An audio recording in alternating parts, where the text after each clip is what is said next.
Greetings, folks, and welcome to today's show. As always happens about this time of the year, the Tennessee legislature is in session, and this promises to be quite an exciting session, I think. And as we usually do at this time of the year, we ask Representative Judd Matheny to come on and discuss with us what the hot button issues are and maybe some idea of where they may wind up. So, and Judd has always been very, very faithful at coming in to talk to us. So, welcome, Judd. And, glad to be here. Thank you very much. Is it going to be as interesting as I just alluded to? This is probably going to be the most interesting session I've participated in, maybe with the exception of the 2005-2006 when TennCare was very acute, and the problems with TennCare were very acute in our state's budget, and we had to do some enormous things to curtail that. Yeah. But I'd say for the first time in 10 years, we're going to be heavily challenged in nearly everything we do. In everything you do? Yes, sir. And you're still going to have a short session? It remains to be seen, but I think we still probably will. We have a, just so the listeners or the viewers know, we have a special session this year, which is the second one we've had since I've been in the General Assembly. That's first. Yes, sir, and that's first. It begins February 2nd, it's scheduled to end by the 9th. It lasts no longer than a week, and we are just going to be focused on the Medicaid expansion in Tennessee, which is also known as Insure Tennessee Plan. All right. And we want to get that over with so it doesn't overshadow all the other issues during the regular session. Okay. How's it going to go? It's going to be close. I think the Senate was going to let the House do it first, and then the House bucked at that, and the Senate's going to do it first, and now Governor Ramsey has set the Senate up into 3 committees as a whole, so that every single senator must vote for the bill before it even gets to the floor. So he's taken the traditional committee system and broken it into only 3, which is 5. Broken the Senate up, the 33-member Senate, into 3 committees, 11 on each committee, and it must pass every single committee before it can get to the Senate floor. And that alone is going to cause great obstacles for the bill. And if it doesn't get to the Senate floor, then it isn't going to happen this year. That's correct. And it is a resolution. It is not a piece of legislation we'll vote on, and a resolution cannot be amended. So once it starts, it has to pass 9 committees and then the House and the Senate floor completely unchanged in order to be effective. And you're going to do that in 9 days. Good shot. Let's take a short commercial break, folks, and we'll come back and go some more.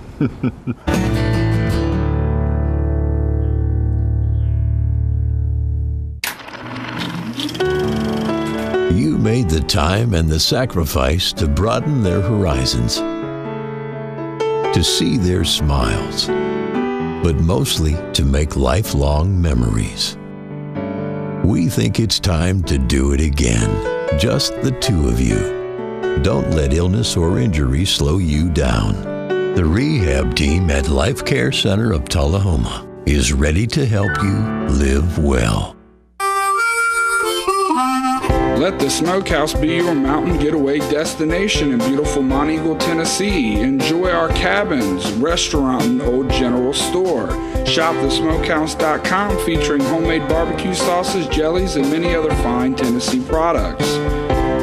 Our live Music on the Mountain series features some of the best local and Nashville talent every Friday and Saturday night, 6:30 p.m. No cover, kids welcome.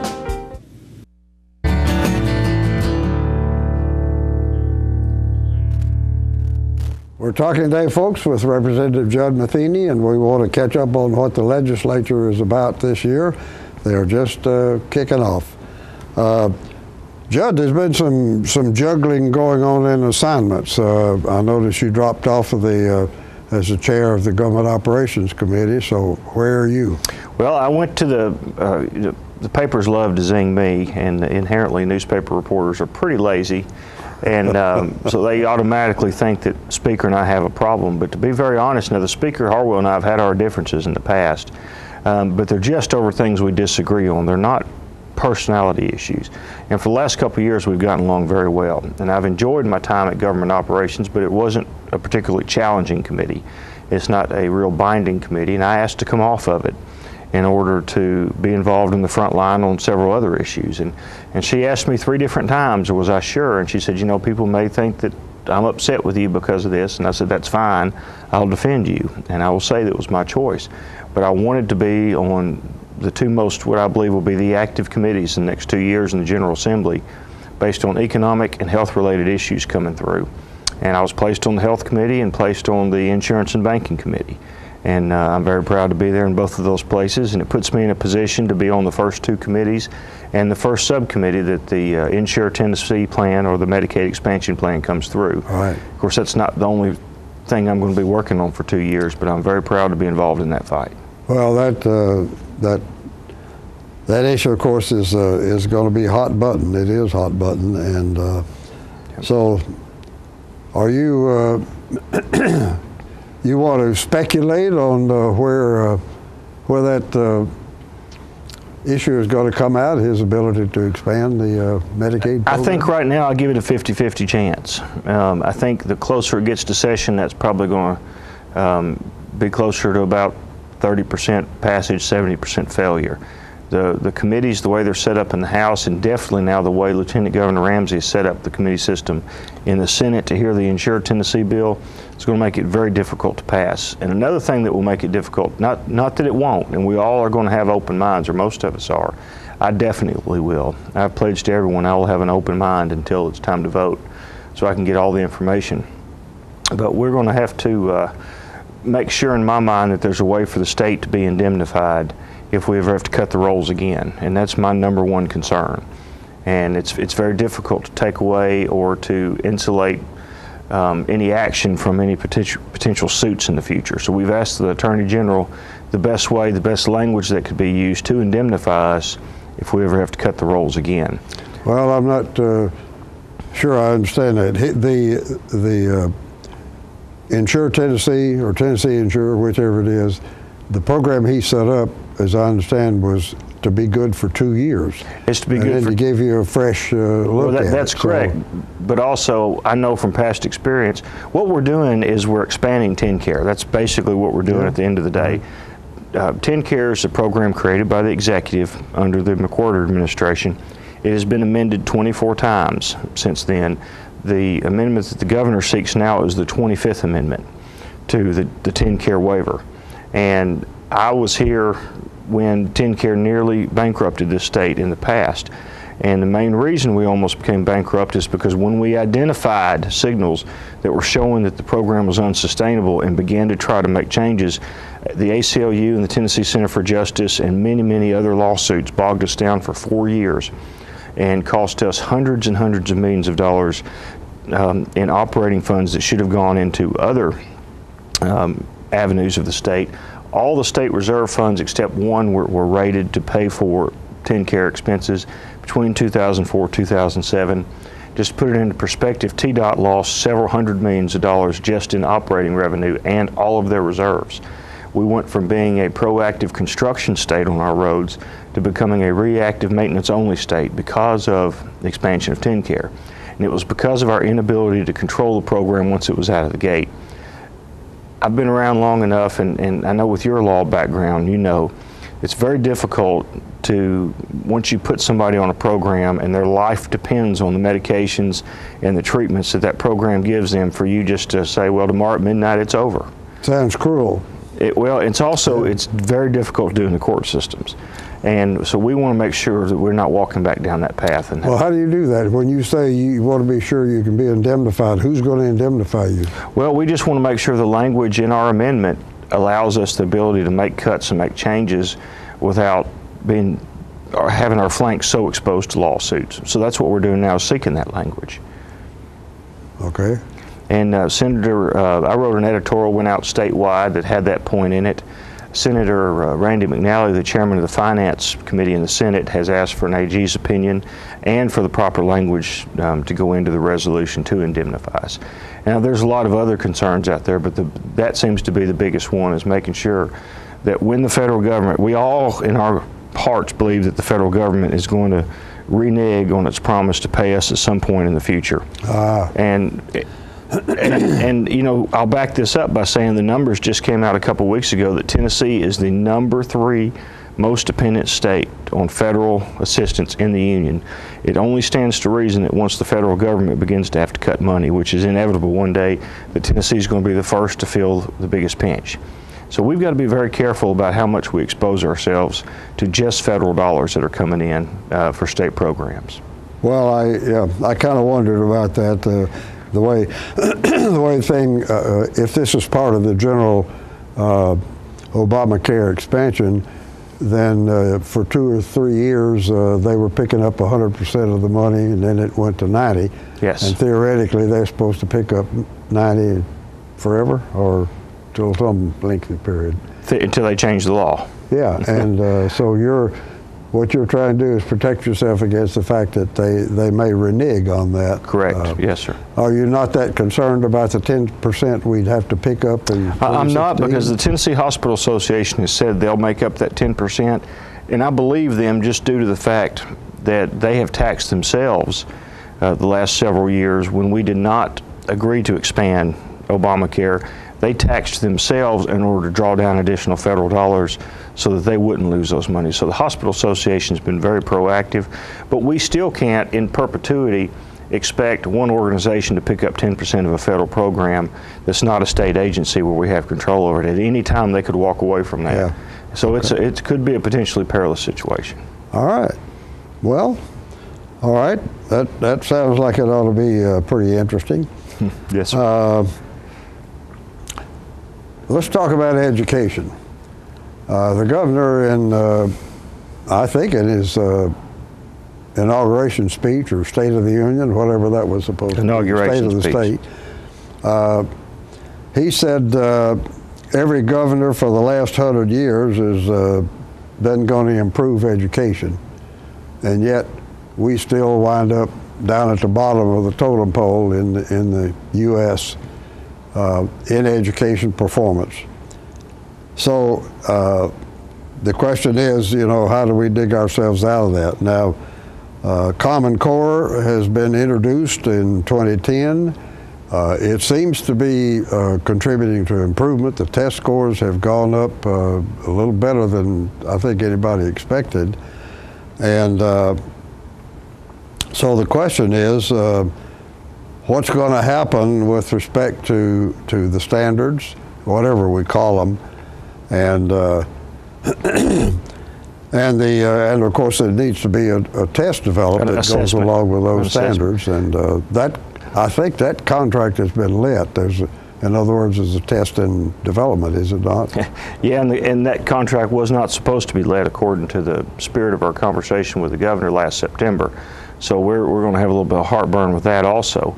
But we are going to continue to question the full speed implementation of Common Core. Why? Because we want to have Tennessee, we want to have a bottom up approach to the development of education in Tennessee. Well, these have already been in effect now for 4 years. Some of them we're going to keep. Some of them we don't want to keep. What's wrong? Let me get back to your other statement first. When the governor mentioned that every governor for the past 100 years has been an education governor, or tried to be an education governor, he's very accurate. And I think that has led to many of the problems we've had, is the complete change of direction, and in some cases whiplash every 4 to 8 years of a new governor coming in. It's led to a lot of disarray within the classroom. What we demand... So we need to get a plan and settle down. That's exactly right. And what we demanded in the House on March the 13th, 2014, what the governor agreed to in his education summit on September the 17th, 2014, is simply that he would put the brakes on the implementation of Common Core and any assessments, give 1 year for the public to make input, to put together committees to look at different ways that we can have a current, I don't want to use the word progressive because that's got liberal connotations in some of my circles, but a forward-looking curriculum within the state of Tennessee that will rival and exceed most of the Common Core expectations, will definitely exceed all the federal Common Core expectations, but that has a larger Tennessee footprint on the development of it. And because right now, whether it's perception or whether it's actuality, many parents, many teachers, even many administrators don't have full faith and confidence in Common Core. A good bit of that was part of the lack of faith. A lot of them do. A lot of them do. A good bit of that was due to the education commissioner and the past one and his inability to really connect locally with folks. So we've got a new one who is in favor of Common Core. Right, but we also think she's going to do a better job at trying to help us sell some issues. And we know that Well, it came out this morning that she's planning to visit every district in the state within the next year. Good for her. So she's going to be traveling. That's what it's going to take. The House has split its education committee. We had one massive education committee that saw 700 pieces of legislation last year. Never, when you have that many, you only have time to really dig down into about a dozen of them. So Speaker Harwell has bifurcated the education committee. One is just going to look at administration and planning, capital projects, that type of thing, both higher ed and K through 12. The other committee is just going to be focused mostly on curriculum and education and curriculum changes. That's correct. So we can have one group that's really going to look at Common Core, really going to look at the arguments, try to sift through some of the peripheral space junk that's out there, and then another one that can look at some of the most acute problems that especially higher ed has right now. Like with the advent of the Tennessee Promise, higher ed just came out this year. They need $200 million in funds just to catch up from where they need to be in order to fully support the Tennessee Promise students. And we just don't have anywhere near that kind of money to give to help them out with. And this has been an accumulative spend. It's not just one that popped up last year. Now he was, when he introduced that, the funds were supposed to come out of the lottery money. For capital improvements. Or are you talking about for, no, I'm talking about for 10 Promise. 10 Promise, yes, that's a last dollar scholarship that comes out of the lottery money. Once your Pell Grants, once anything else goes, and that will pay for itself. But I'm talking about the infrastructure. Like at Motlow College, they need new buildings, they need new HVAC units. They're going to have to work longer hours. They're going to need additional staff. And then for the increased. Correct. Well, yes, sure. So all the community colleges plus all the TCATs, the Tennessee Centers for Applied Technologies, all these folks are going to need an infrastructure upgrade for these probably 30,000+ new students that are coming in on the first year alone. And think next year we should, when we're fully operational, we should have somewhere in the neighborhood of 60,000 to 65,000 new students in the system. Okay. With that, let's take a short commercial break, folks, and we can go on and on about this, and we will go some more. But let's take a short commercial break.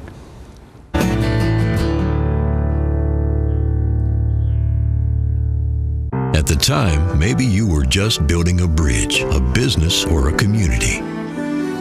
Maybe you were simply working for a home or a better tomorrow.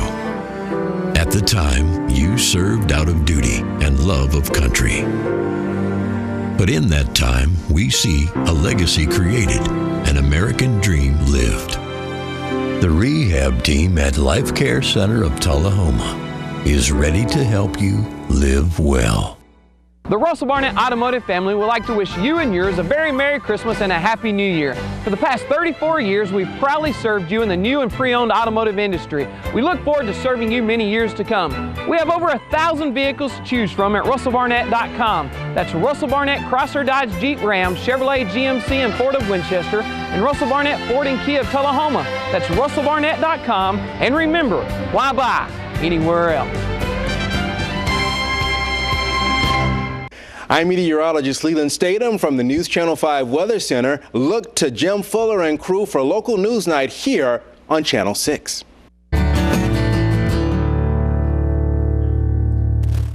We're back, folks, with Representative Judd Matheny today, and we're drilling in on the new session, which is going to be a very hot one. There are 3 or 4 very critical issues, key issues. And we've been talking about education and the hullabaloo that's been going on with respect to Common Core standards, and that's going to be a pretty healthy area of focus. And so I had asked you a little earlier, and we didn't quite get there. What are the objections to the Common Core standards? The major objections to the Common Core standards are the way that they were promulgated and put forward to us, which we don't think came from the education community as much as it came from business community, textbook community, and but that's already been done. I know, but 4 years ago. But we don't like it. Well, but it's already been done. But we're in the process of. What is it about that you don't like? We do not trust anyone other than Tennesseans to have the destiny of Tennessee in place. You're not, you still haven't told me what the objectives are. We don't like the standards that have come forward. We don't like the fact that the standards that have come forward are going to be tied to additional federal funding. And it's a federal, and I maintain, Tom, I know you don't like these answers, but I maintain it's the first step in the federal takeover of education. And you don't have to accept the federal money.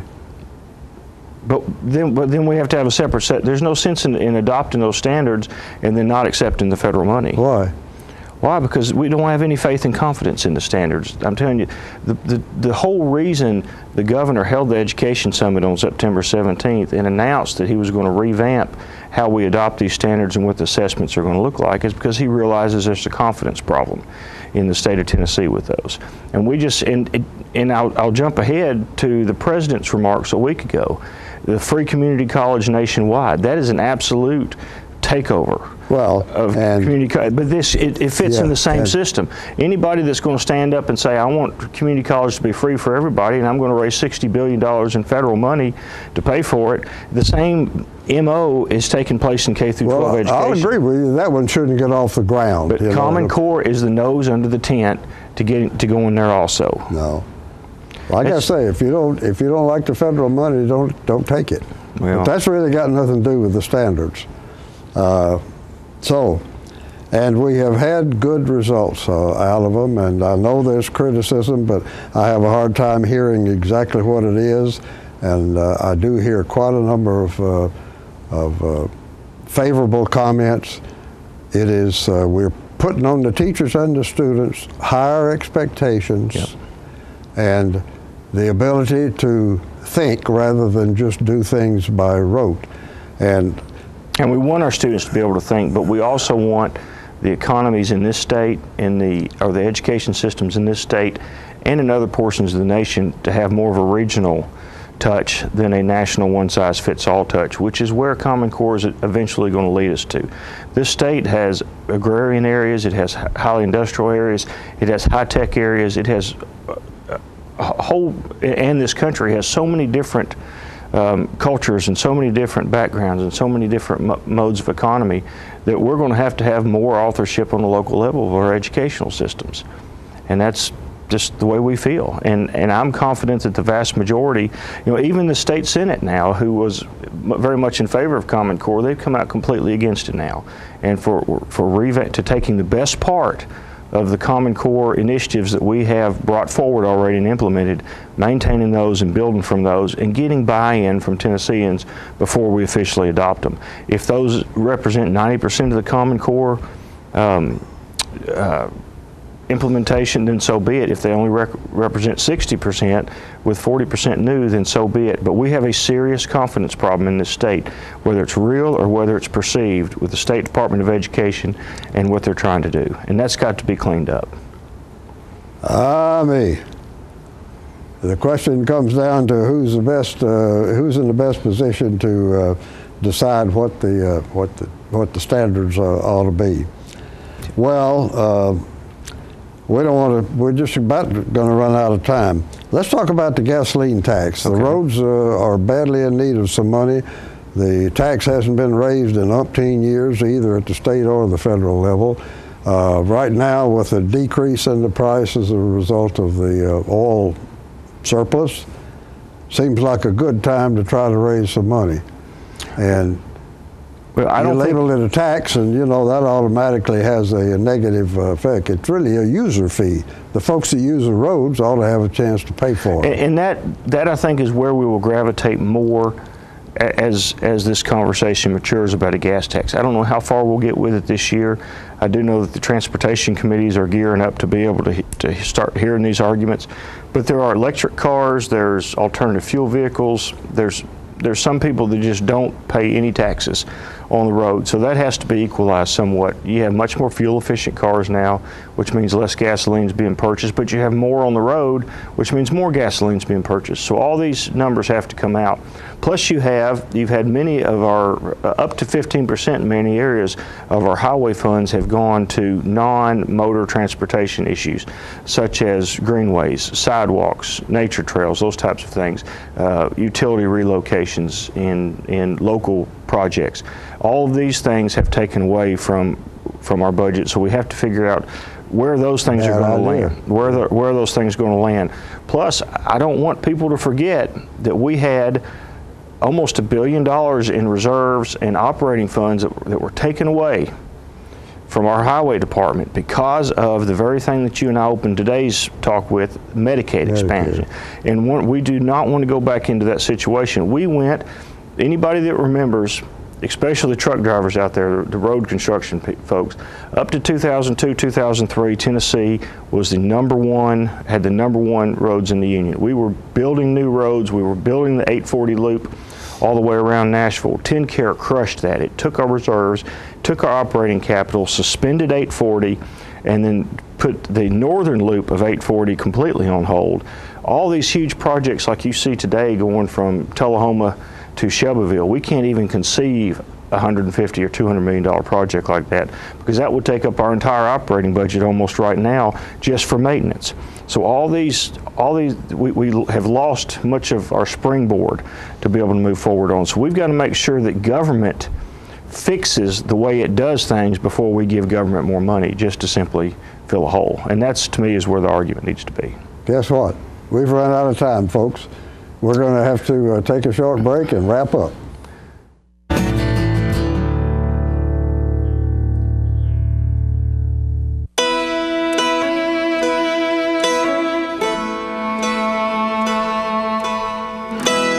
Imagine a world with more birthdays. We strive for it every day. We fight to get people the best access to care and the chance for more parties to plan. We're the American Cancer Society. Help create a world with more birthdays at morebirthdays.com.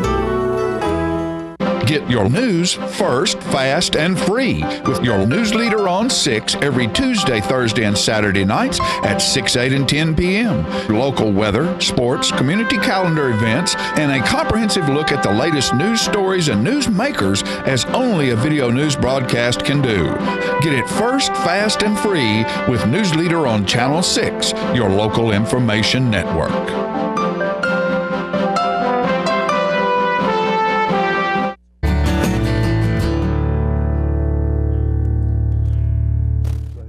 Folks, we're talking today with Judd Matheny.